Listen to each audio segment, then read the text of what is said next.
Welcome to Tank Talk, the Sword Fire comic book read along, kind of. What is going on, YouTube? We are back with another video. And today, like I promised, we're going to be doing a little snippet on something called The Sword by the Luna Brothers. I finally got through the first book. This was V.1 Fire. Yep, that's right.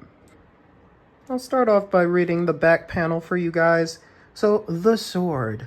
It was a day like any other for Dara Brighton, a promising young college student, until three powerful strangers knocked on her door, looking for a mysteriously powerful sword.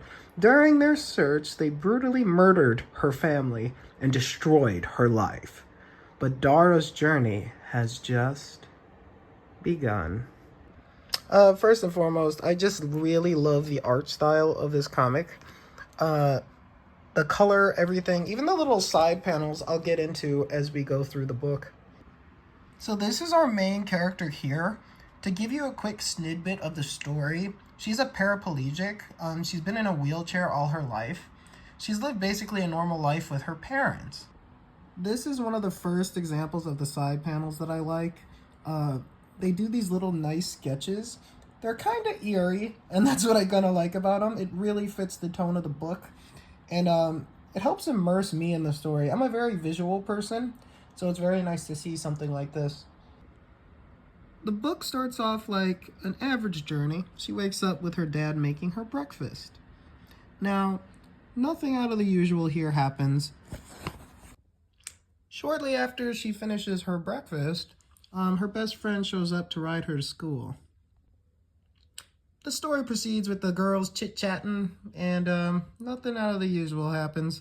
You find out her friend's a little bit jokey-aroundy, which is what she's one of my favorite characters, honestly. She's pretty funny.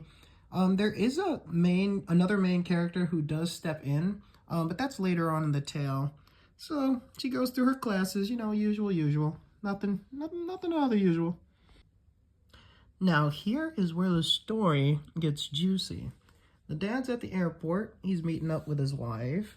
They do a little quick flirtation game. Oh, hello, miss. How you doing? Oh, I'm doing great. Thank you. A little bit of flirtation. Very cute. But then you notice somebody was watching them. Little Miss Dangerous and Fine. Later that night, the family proceeds to have a delicious-looking dinner. I mean, it makes me hungry every time I watch them. The mom's happy, and I think around the time after they start chit-chatting, ding dong, the doorbell rings.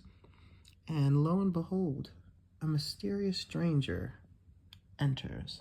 Quote unquote stranger. This is no stranger at all to this man. Oh, he's playing stupid. A scene like this is a fine example of why you shouldn't just let people in your house that you don't know. So they start claiming that the dad's name is different than Alex, because I think Alex was the fake name that he had. His real name was Demetrius. So you find out in this scene that they know the father, and they are looking for something. Two others enter, and there's Miss Fine and Dangerous. Two others enter the room, and then the father proceeds to lie to them and act like he doesn't know what's going on. But clearly, they know him. If it's money you want, there's a safe in the master bedroom closet. Take all of it. Please, leave us alone. So that's how I pictured them talking. The dad's a downright dirty liar. But the three say, oh no, we don't want your stuff. We want our sword. The three baddies begin rampaging the home. Where the heck is the sword? I need the sword. No, where's up? The sword was there, not there. There's nothing. The master leader boy says, you've pushed this too far. You've basically been lying dead to our face. I'm summing it up, of course. Now, we're going to have to send you a reminder of who we are. They shock the heck out of the father, like, badly. Dad!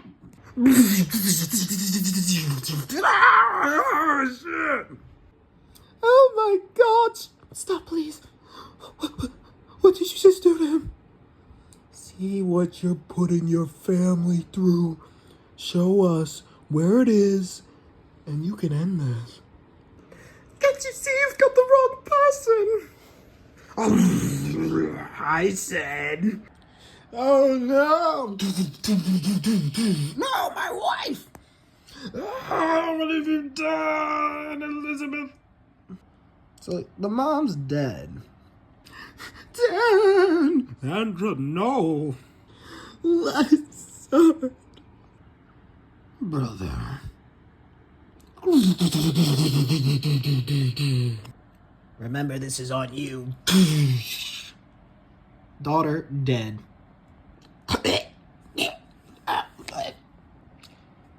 And back to the main character. She gets lifted up here, and they end up electrocuting the father.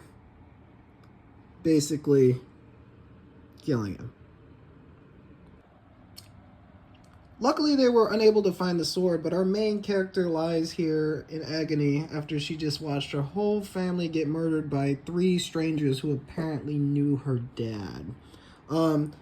To her luck, I guess you can call it, the floor panel falls on her. She falls through the floor, and lo and behold, the sword. When she touches the sword, her body begins to heal, her wounds begin to mend, and she begins to stand up. Wicked! Just to take a moment and look at this lovely, lovely side art. They didn't have to do this, but they did it. They did it. Alright, to skip through some of the boring stuff, the cops basically come, they interrogate her. They bring her to the hospital. They're real sad about it. The 3 baddies decide, oh shoot, she's still alive? I didn't know she survived the house thing. Oh, panic mode. What do we do? I don't know. Maybe we should kill her. I'm gonna skip some of the other content because it gets very sexually graphic. So we're gonna leave that. We're gonna leave that out. Yeah. But to sum things up real quick, they ended up going to a funeral, and the 3 baddies sent a man to basically go kidnap our main hero here during the funeral. Quick fun fact, Blondie Boy over here is one of our other main characters. He knows the dad, and the dad used to tell these fictional stories, quote unquote, about a man named Demetrius. And it piques the interest of our main character because she's never heard the stories before from her father. But they somehow relate to the sword that she picked up.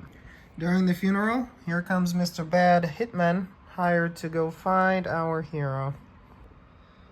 They end up jumping her when she's alone, pretending to be cops, and they throw her into a van.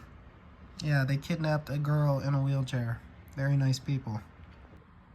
Luckily, the sword seemed to have healed her remarkably, even without holding it, so she's able to stand up and get away. Now, when she gets back to the crowd, the cops basically go rampant. Bam, bam, killing most of the people at the funeral. So, funeral plus. The 3 friends manage to get away, but they're still being pursued by the people, yeah, these guys. Our main character decides, let's go back to where I left the sword. I think I left it in the water. So they end up getting back there. She's crawling, but the cops get there almost faster than she did. They grab her, beat her a little bit, and then... surprise, mother. She finds the sword. And... yeah. In this part, you find out not only the sword healed her, not only the sword is super powerful, but it makes her punches super strong. And she's basically doing this all out of reflex. She didn't have any training prior to. It's like the sword gave her enhanced instincts.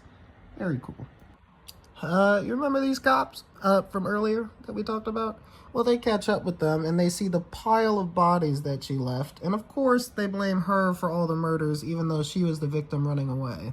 She tries to prove to the cops that she was innocent and that the sword had magical abilities, so she cut her own hand as proof.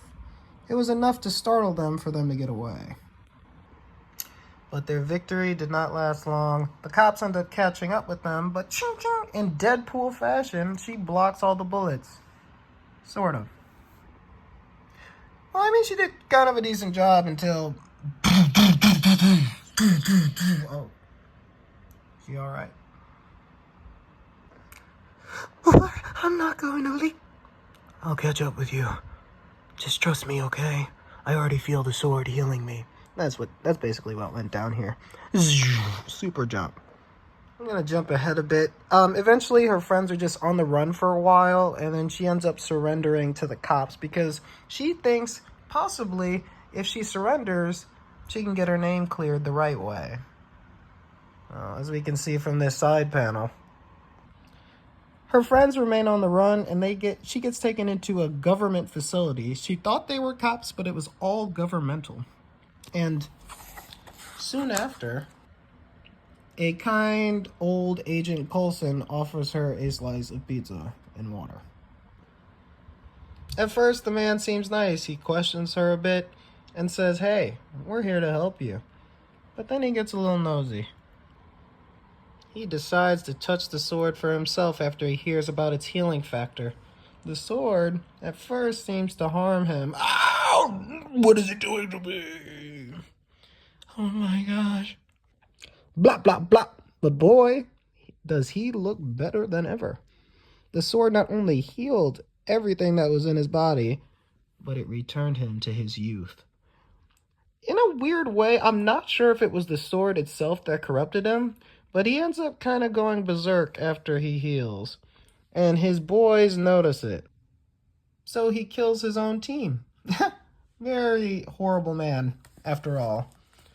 She screams in fear, and he goes to kill her, saying, "Hey, we actually were going to kill you right after questioning, so time to die." Bam, bam! Surprise. She got one last shot in before the fail. And our main character has just enough time to touch that sword. Once she touches the sword, her powers return. She escapes pretty swiftly. She ends up meeting her friends in an area where they used to drive past underneath a driving bridge. The rest of this chapter, you get to learn the backstory of who her father actually was. I'm going to do a quick sum up. Basically, you find out that there were 4 basically demigods. There was a woman who worshipped this god. I'm not sure what it was exactly, but she ended up having birth of these 4 kids. They basically came out as hot-headed monsters and forged a sword. There was one that was more powerful than them all, so they decided to betray the most powerful one. And they gave the sword to the dad because the dad was the slave that was closest to the king. And that was the dad's plan from the beginning. He was always looking for an opening to kill the dude, and now he finally had his chance. The dad succeeds at killing the main king, and then they ask him to return the sword. And the dad says, "Nah, you guys are going to step down from power and live normal lives." He decided to spare them because they gave him a chance at revenge. To sum up the rest of this book, basically, the dad chased them for centuries and kept knocking them down out of power, sparing their lives, obviously until the day he had a family and they found him. So now, our main character knows the history, and she decides this story is not over until every last one of them is dead. And that, my friends, is the sum up of The Sword, Volume 1, Fire. Well, I hope you guys liked it. It was fun reading through, and this was a really cool story to me. I never heard of it. I just got this from the clearance section at a comic store. I would definitely, if you guys have a chance, go out and read this yourself. The summary's good. I didn't read every detail so that you guys could enjoy it yourself. But this is the main sum up, and yes, there were spoilers, and I hope you guys really enjoyed my tale. After I read part 2, I will be posting that as well. Thanks for tuning in. Have a good one.